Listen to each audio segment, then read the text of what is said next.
Hello friend, welcome to Genic JE study. Dear, हम लोग पढ़े थे टॉम में हम लोग ने डिस्कस क्या क्या कर लिया है। फर्स्ट चैप्टर हमारा मैकेनिज्म हो गया, इसके बाद गियर ट्रेन, ये सारे चैप्टर डिस्कस हो गए हैं। उसके बाद हमने बात की थी फ्लाई व्हील, फिर गवर्नर की बात हुई, फिर कैम एंड फॉलोवर। आज हम डिस्कस करने वाले एक और न्यू चैप्टर वाइब्रेशन, जो भी बड़ा इंटरेस्टिंग और इंपॉर्टेंट है और बड़े ही शानदार तरीके से सारे चैप्टर फिनिश हुए हैं। आज हम और एक चैप्टर फिनिश करेंगे बड़ी शानदार तरीके से, जो कि है वाइब्रेशन। तो हम देखते हैं कि वाइब्रेशन क्या है, कैसे सारे इसे क्या फंक्शन है, क्या यूज है, सब कुछ हम डिस्कस करने वाले हैं डियर। देखो, वाइब्रेशन आपने देखा होगा, बहुत सी मशीन देखे होंगे। मशीन जब चलती है तो उसमें वाइब्रेशन आपको फील होता होगा। अगर उसके पास भी आप खड़े हैं, जैसे लेथ मशीन के पास खड़े हो या फिर किसी जनरेटर के पास खड़े हैं, तो आपको वाइब्रेशन फील होता होगा, है ना। वो वाइब्रेशन क्यों फील होता है, क्या रीजन होता है, हम इस चैप्टर में उसके बारे में डिस्कस करेंगे कि कितना एम्पलीट्यूड आता है, मींस एम्पलीट्यूड कितना आता है, और नेचुरल फ्रीक्वेंसी क्या होती है, नेचुरल वाइब्रेशन क्या होता है, सब कुछ बात होगी। डैम्प्ड वाइब्रेशन क्या होता है, everything, each and every points clear हो जाएंगे आपको इस चैप्टर को पढ़ने के बाद कि वाइब्रेशन का क्या इफेक्ट पड़ता है। तो आइए हम डिस्कस करते हैं वाइब्रेशन की क्या है, उसका मेन रोल क्या है वाइब्रेशन, जो कि आपने फिजिक्स में पहले भी पढ़ रखा होगा वाइब्रेशन के बारे में।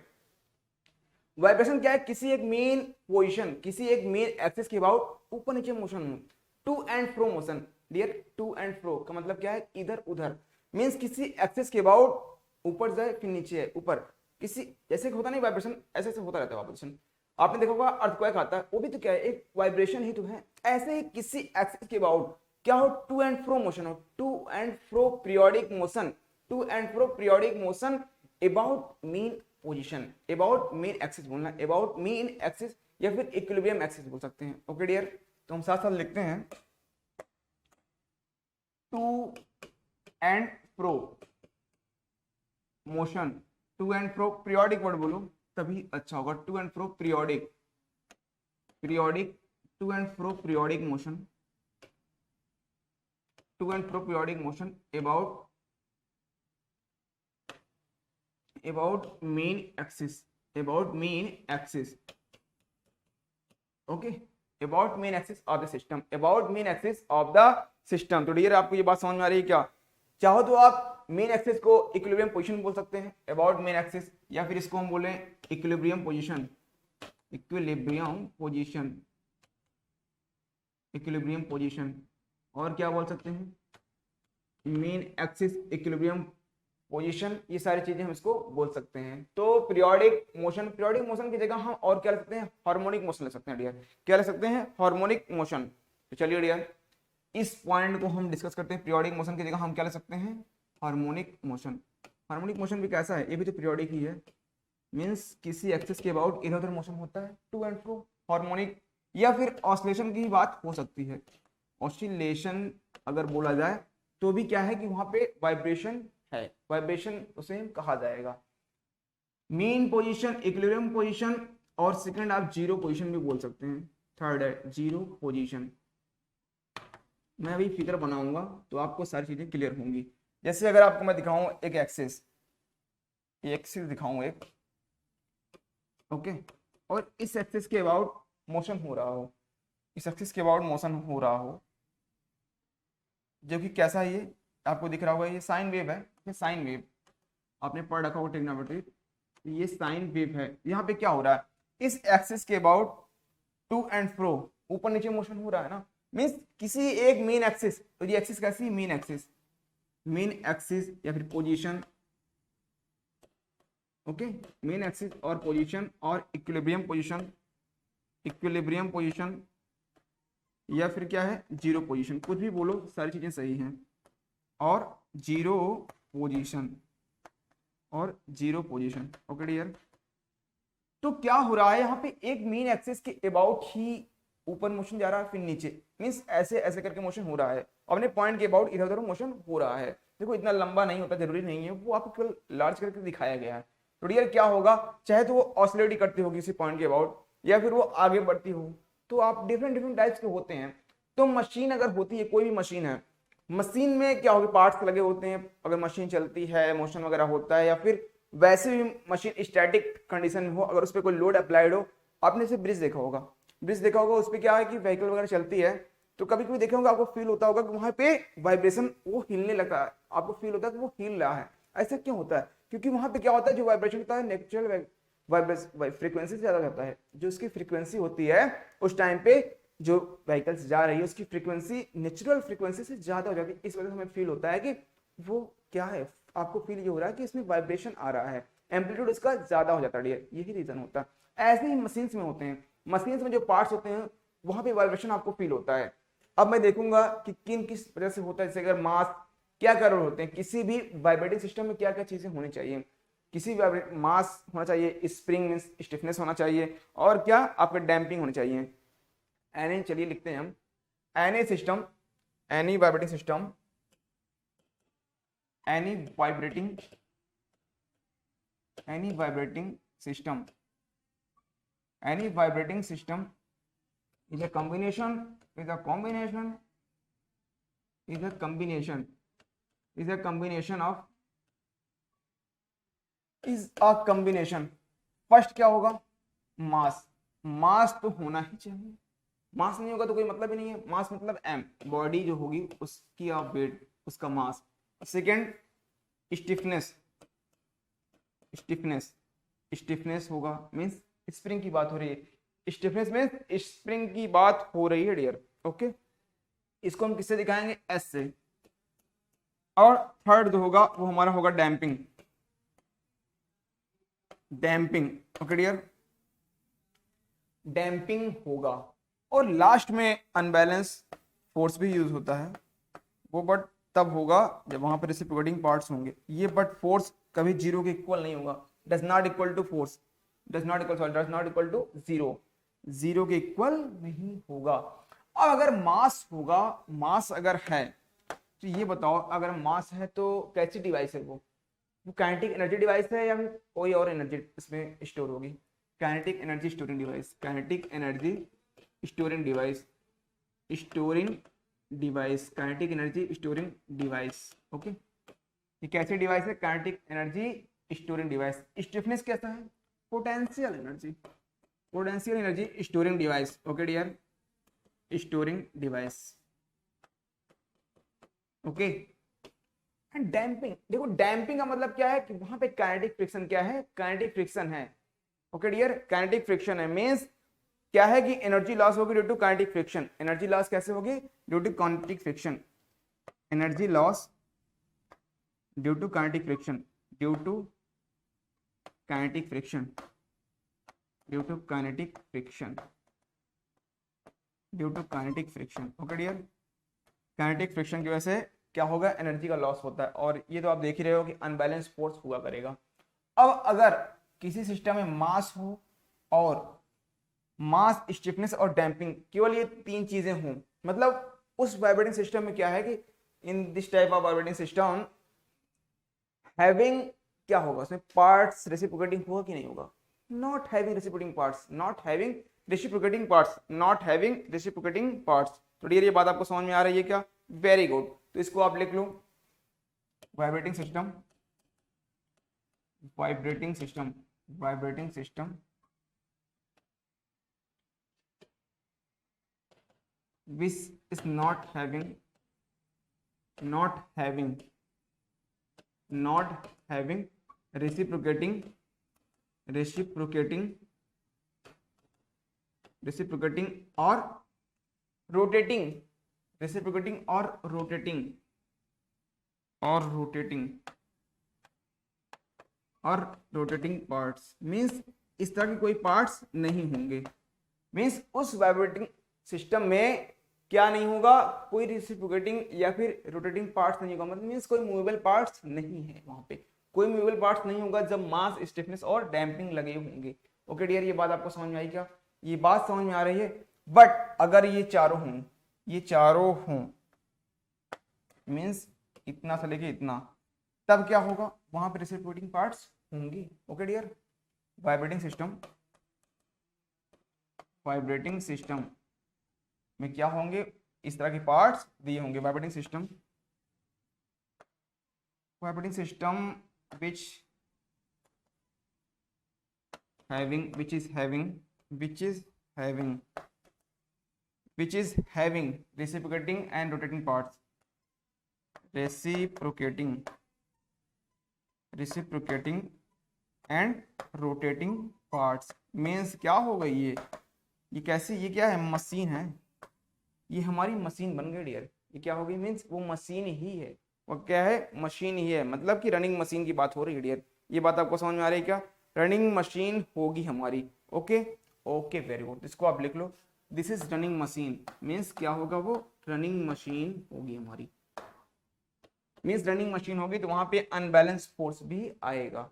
ओके, आइए हम बात करते हैं आगे, आगे की तरफ निकलते हैं और डिस्कस करते हैं कि अगर हम बात करेंगे नेचुरल फ्रीक्वेंसी की, नेचुरल फ्रीक्वेंसी क्या होती है, नेचुरल वाइब्रेशन क्या होता है। भाई नेचुरल वाइब्रेशन आएगा तभी तो नेचुरल फ्रीक्वेंसी आएगी ना।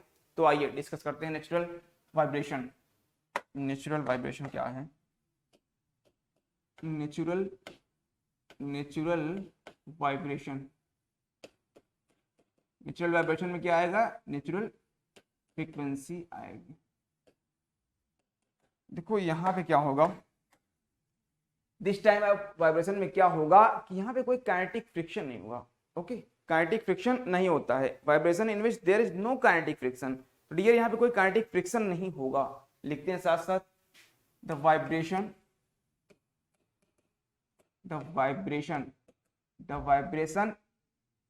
क्या नहीं होगा यहाँ पे कोई काइनेटिक फ्रिक्शन नहीं होगा। Vibration in which there is no kinetic friction, the vibration in which there is no kinetic friction, no kinetic friction means कोई kinetic friction नहीं होगा, यहाँ पे कोई kinetic friction डियर नहीं होगा। there is no kinetic friction किसी भी पोजीशन पे, at all, कहीं पे भी, at all as well as, और साथ ही साथ as well as एक जो एक्सटर्नल फोर्स क्या होगा, मींस जो उसका एक्सटर्नल फोर्स होगा उसका कोई इफेक्ट नहीं होगा। कहने का ये मतलब no external force after initial release, as well as there is no external force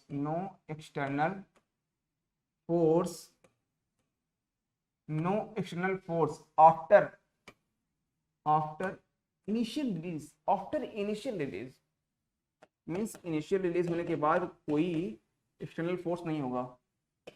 okay dear, ये बात आपको समझ में आ गई क्या, आफ्टर इनिशियल रिलीज किसमें, सिस्टम में, वाइब्रेटिंग सिस्टम में। ओके, तो आप इसको लिख लीजिएगा, initial release of the system चाहो तो लिख लो, ऑफ द सिस्टम। तो ये बात आपको समझ में आई। तो इस तरह का अगर हो वाइब्रेशन तो हम उसे क्या बोलते हैं, नेचुरल वाइब्रेशन बोलते हैं डियर। अब आइए आते हैं अपना जहां से हमारा कॉन्सेप्ट स्टार्ट होना है, इसके बाद हम न्यूटन मेथड देखेंगे, न्यूटन मेथड, इसके बाद डी एलम्बर्ट प्रिंसिपल देखेंगे। मींस डिफरेंट मेथड होते हैं सॉल्व करने के, उन सारे मेथड को देखेंगे।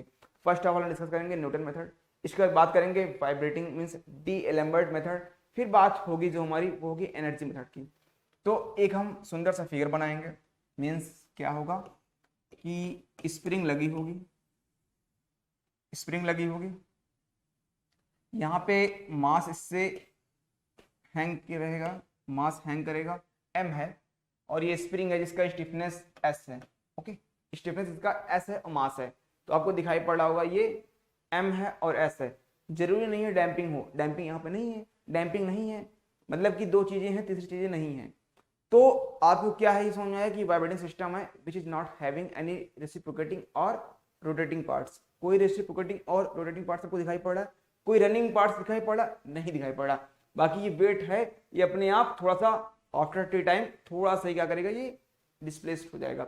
एम यहाँ है, यहाँ आ जाएगा after T time, but initial position यही होगी इसकी, यही है ना डियर। चलिए इसकी मेन पोजीशन की बात करें तो दिस इज मेन पोजीशन।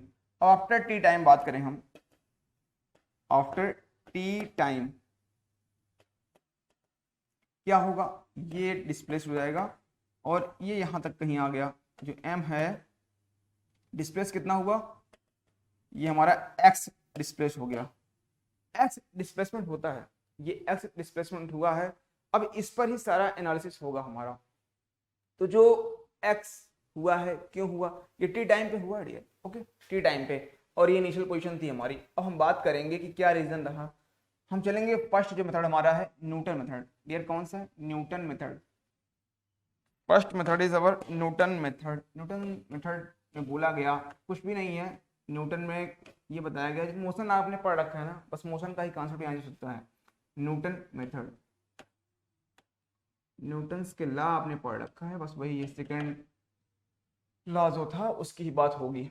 आप ये बताओ, देखो न्यूटन्स लॉ, ये उन्होंने साहब ने ये कहा कि जितने भी अलजेब्राइक सम है, means algebraic sum of all forces is equal to mass into acceleration. Mass और एक्सेलरेशन का क्या होगा, इक्वल होगा। अब आपने देखा कि इसको इतना पोजीशन चेंज हो गया, और आपको स्प्रिंग फोर्स तो पता है ना कि स्प्रिंग फोर्स कितना होता है। अगर मैं स्प्रिंग फोर्स की बात करूं, F कितना होगा, माइनस SX, या फिर माइनस हटा दूं क्योंकि वो डायरेक्शन को दिखाता है, SX, यही तो फोर्स होगा। और ये किस डायरेक्शन में होगा, ये जस्ट अपोजिट डायरेक्शन में होगा ऑफ मोशन। अगर मोशन इधर हो रहा है तो स्प्रिंग फोर्स किधर होगा, अपवर्ड डायरेक्शन में। ओके डियर, स्प्रिंग फोर्स किधर होगा, अपवर्ड डायरेक्शन में, वो अपनी तरफ खींचना चाहेगा। अगर इसमें थोड़ा भी हम कुछ डिस्टर्बेंस कर दें, थोड़ा भी खींच दें या कुछ भी कर दें, ये स्प्रिंग क्या करेगी, अपनी तरफ खींचना चाहेगी इसको। ये बात तो आपको समझ आ रही है, मतलब फोर्स कितना आता है वहां पे, F इक्वल टू SX, इतनी आती बात समझ में। ओके, अब हम चलेंगे न्यूटन्स लॉ की तरफ। न्यूटन्स मेथड में यही बताया गया कि algebraic sum of all forces is equal to mass into acceleration, means mass और जो मोशन हो रहा उसका एक्सेलरेशन के इक्वल होगा। तो आप देख रहे हैं, अगर मैं इसकी FBD की बात करूं, FBD means free body diagram, आपने तो पढ़ रखा होगा ना मैकेनिक्स में से, FBD है, ये M है। तो आप देख रहे हैं मोशन किधर हो रहा है, दिस डायरेक्शन में। ओके, तो ये M है, इधर वर्क करेगा। बट स्प्रिंग फोर्स, क्योंकि ये डाउनवर्ड जा रहा था ना, तो स्प्रिंग फोर्स किधर वर्क करेगा, स्प्रिंग फोर्स जो हमारा होगा इधर, SX। ये बात आपको समझ में आ रही है क्या, स्प्रिंग फोर्स किधर लगेगा, SX होगा डियर। ओके, ये बात आपको क्लियर हो गई क्या। ये बात अगर क्लियर हो गई है तो बड़ी अच्छी बात है, क्योंकि आपको सारे पॉइंट्स क्लियर होने चाहिए डियर। ऐसा कोई पॉइंट्स नहीं है जो क्लियर आपको नहीं होना चाहिए। और हम लेते क्या है, जो डाउनवर्ड फोर्स होता है उसको हम पॉजिटिव लेंगे और अपवर्ड फोर्स को हम निगेटिव करेंगे। ओके, तो हम यहाँ से कर देंगे समेशन। देखो, चाहो तो आप लिखना चाहो तो लिख लो कि फोर्सेस जो हैं अलजेब्राइक सम, न्यूटन्स मेथड की बात कर रहे हैं, algebraic sum of all forces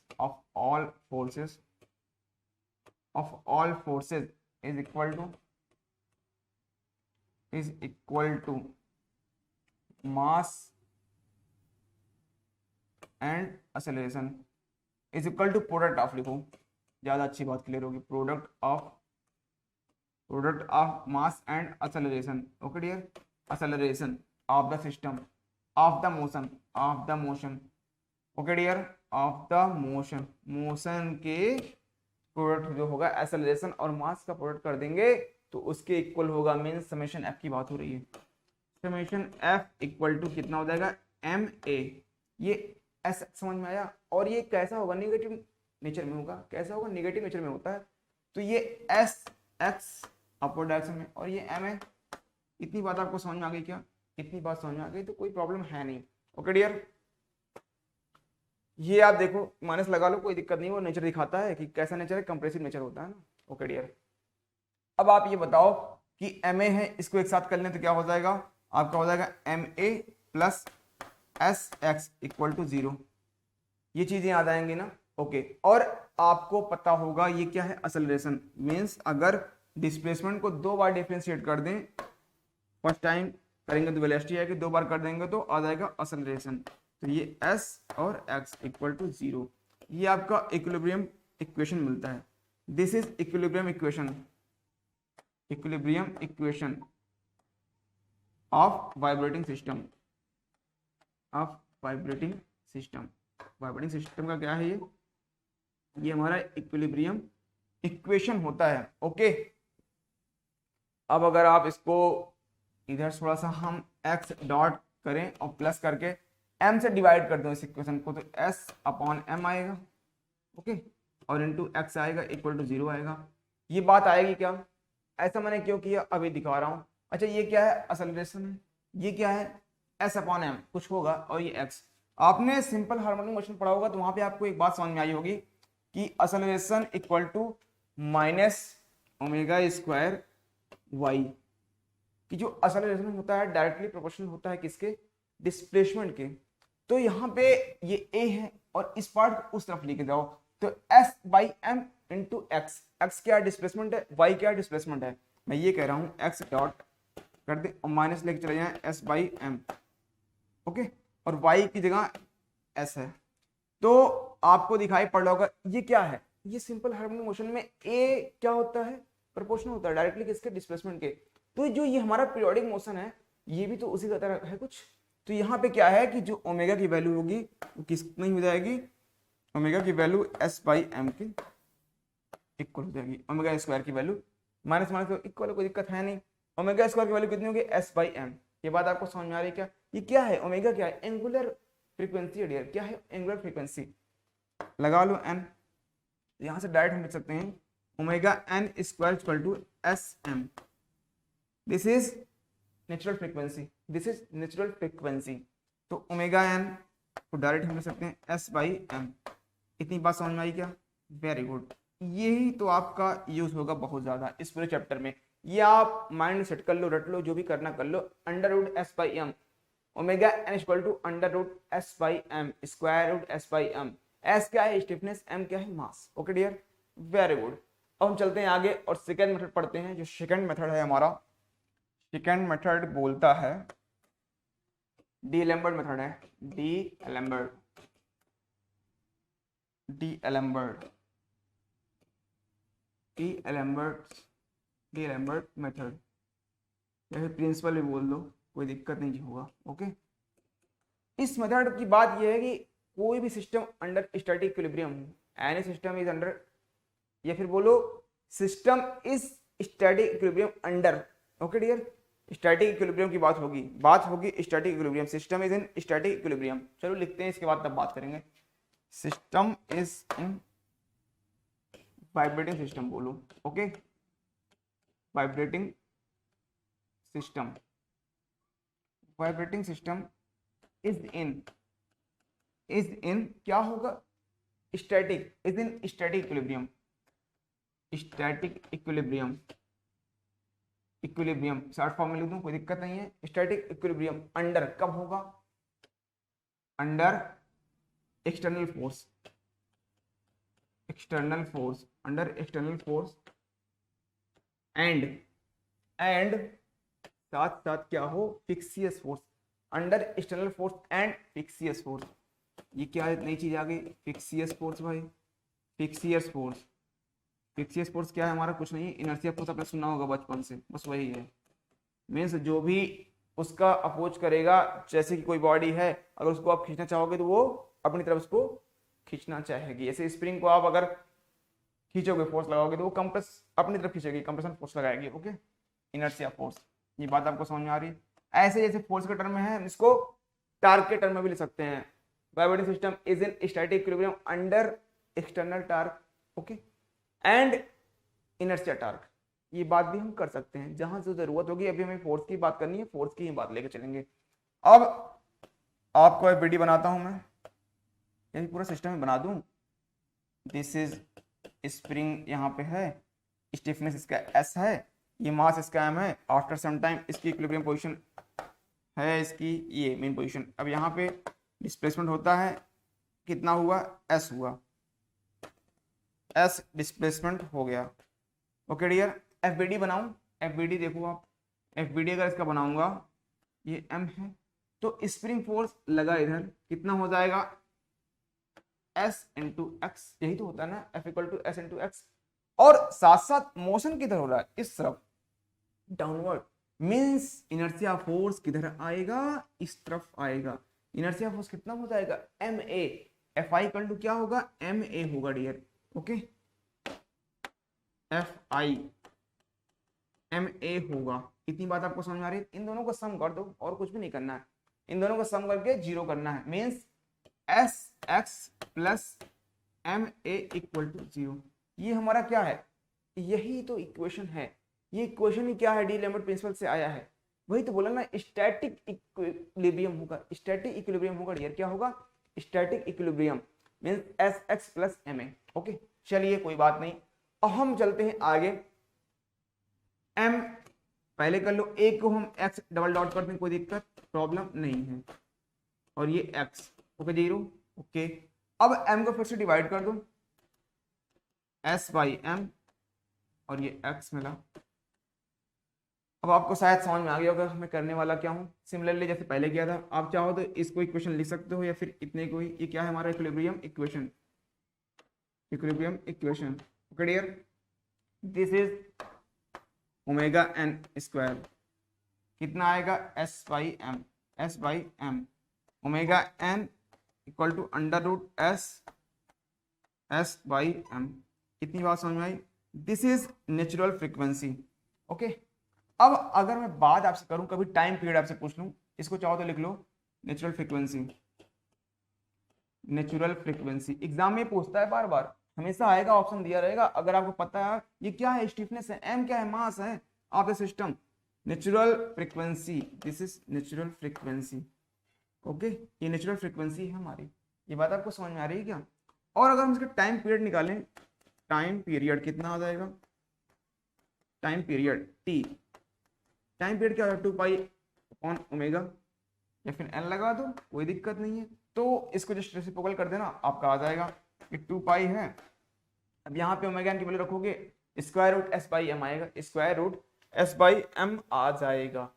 means m/s हो जाएगा, मीन्स m/s तो होगा ना डियर, m/s। अब अगर कभी कभी आपको Fn निकालना पड़ जाए तो Fn क्या होता है? Fn क्या होता है? 1/t होता है डियर। क्या होता है? 1/t means omega n by 2 पाई। कहने का मतलब 1/2 पाई और ओमेगा n की जो वैल्यू आ रहेगी उसको कर दो S/m। ये बात आपको समझ आ रही? इसके यूनिट क्या होगी? टाइम पीरियड की यूनिट क्या होगी? सेकेंड। बट फ्रीक्वेंसी की यूनिट क्या होगी? हर्ट्ज। क्या होगी? हर्ट्ज। ओके डियर, हर्ट्ज होती है। STZ लिख दो, कोई दिक्कत नहीं है, फिर पूरा लगो HERTZ। Okay, HERTZ। Okay, hertz हो जाएगा। तो आप यहाँ से इन चीजों को फाइंड आउट कर सकते हो। तो बड़ी शानदार तरीके से चीजें डिस्कस हो चुकी हैं, आपको इक्वेशन मिल चुका है, क्या क्या इक्वेशन कब कब आते हैं, सारी बातें हो गई हैं। अब आइए थोड़े से नोट पॉइंट करके लिखना आप, या फिर आप क्या करते हैं, हम नोट पॉइंट नहीं करते हैं। थर्ड जो इसका सिस्टम था, थर्ड वाला हम डिस्कस कर लेते हैं। थर्ड जो हमारा क्या है, हमारा थर्ड सिस्टम, थर्ड मेथड की बात हो रही थी। थर्ड जो मेथड है वो है हमारा energy method, energy method. Okay dear, energy method. Energy method क्या बोलता है? जो एनर्जी मेथड है वो ये बोलता है कि सिस्टम है कोई, तो उसकी जो मीन्स कोई भी वाइब्रेटिंग सिस्टम है, नेचुरल वाइब्रेशन की बात हो रही है, तो उसकी टोटल जो एनर्जी होगी वो क्या होगी? कांस्टेंट होगी। और टोटल एनर्जी कांस्टेंट हो, फॉर लिखो यहाँ पे, for natural vibration, for natural vibration, for natural vibration, for natural vibration total energy is constant, total energy क्या होगी? कांस्टेंट। ओके, मींस ई क्या है? कांस्टेंट। अगर ई कांस्टेंट, इसका डेफिनेशन किया जाए तो टाइम के रिस्पेक्ट में क्या हो जाएगा? डी ई बाई क्या होगा? डी टी, जीरो हो जाएगा। इतनी बात समझ में आ रही है? इतनी बात समझ में आई क्या? Very good. अगर इतनी बात समझ में आ गई तो आपके लिए आगे आसान हो गया, आगे आपके लिए डियर इजी हो जाएगा, कोई दिक्कत नहीं है। चलिए आगे बढ़ते हैं। जैसा कि आप स्प्रिंग वगैरह बनाते हो सिस्टम, उसको बना दो, मास स्प्रिंग सिस्टम बनाओ। अब यहाँ बना के एम लगाओ और डिस्प्लेस कराओ। डिस्प्लेसमेंट करा दिया मैंने, एम पहुंच गया हमारा यहाँ पे, डिस्प्लेसमेंट हो गया x. Okay, after T time, at T time, T time पे हमारा क्या हो गया? एक्स डिस्प्लेसमेंट हो गया। इतनी बात समझ में आ रही है? अब यहाँ पे क्या होगा? यहाँ पे एनर्जी मेथड से सॉल्व करना है, एनर्जी मेथड से सॉल्व करना है। तो यहाँ पे जो मास होगा उसकी काइनेटिक एनर्जी भी लेंगे और साथ साथ स्प्रिंग की एनर्जी लेंगे, मीन्स पोटेंशियल एनर्जी भी आएगी स्प्रिंग की। तो स्प्रिंग की एनर्जी भी साथ साथ कंसिडर होगी। टोटल एनर्जी यही तो होगी ना, काइनेटिक एनर्जी प्लस स्प्रिंग की पोटेंशियल एनर्जी। चलिए लिखते हैं टोटल एनर्जी कितनी हो जाएगी at T time, at T time. Total energy क्या हो जाएगी? स्प्रिंग की एनर्जी कितनी है? कितनी होती है? Half S x square, half S x square plus kinetic energy half. Spring कौन सी एनर्जी होती है? पोटेंशियल एनर्जी, पता होगा आपको, हाफ एम बी स्क्वायर आपका हो जाएगा मास की। ओके, इतनी बात समझ में आ रही है क्या? इतनी बात आई थिंक आपको क्लियर हो गई होगी, है ना डियर? ओके, चलिए आगे बढ़ते हैं। अब आप इसको करो differentiate. D E D T कर दो, D E by D T.